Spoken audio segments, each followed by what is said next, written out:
మీరు నమ్ముతారో లేదో కానీ ఉప్మా అంటే ఇష్టం లేని వాళ్ళు కూడా ఇలా గోధుమ రవ్వతో ఉప్మా చేస్తే ఖచ్చితంగా ఇష్టంగా తినేస్తారు. సో మన రెసిపీలోకి వెళ్ళిపోదాము. ఫస్ట్ గోధుమ రవ్వ తీసుకున్నాము. ఇలా ఉంటుంది, అందరికీ తెలుసు కదా, దొడ్డు రవ్వ అని కూడా కొంతమంది అంటూ ఉంటారు. సో దీన్ని వాటర్ తీసుకొని నానబెట్టేసుకోండి. ఒక హాఫ్ అన్ అవర్ నానితే చాలా పర్ఫెక్ట్గా నానిపోయినట్టు. సో స్టవ్ మీద దబర పెట్టేసుకొని మనం ఆయిల్ హీట్ ఎక్కాక ఆవాలు, జీలకర్ర, శనగపప్పు వేసుకొని బాగా ఫ్రై చేసుకోవాలి. నెక్స్ట్ పల్లీలు కూడా వేసేసి బాగా ఫ్రై చేసుకుంటాం అనమాట. ఇవి చక్కగా ఫ్రై అయితేనే మనకి నోటికి చక్కగా తగులుతూ ఉంటాయి అనమాట. నెక్స్ట్ అల్లం వెల్లుల్లి పేస్ట్ వేసాము అండ్ ఉల్లిపాయలు, పచ్చిమిర్చి చీలికలు వేసేసి నెక్స్ట్ టమాటా ముక్కలు కూడా వేసేసి బాగా ఫ్రై చేసుకుంటాము.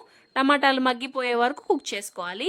మేమైతే ఏ రకమైన ఉప్మా చేసుకున్నా కూడా కొత్తిమీర, కరివేపాకు అవాయిడ్ చేస్తాము. పుదీనానే ఎక్కువ వాడతాం అనమాట. మాకైతే పుదీనా ఫ్లేవర్ ఉప్మాలో చాలా ఇష్టం. మీరు కూడా ట్రై చేయండి.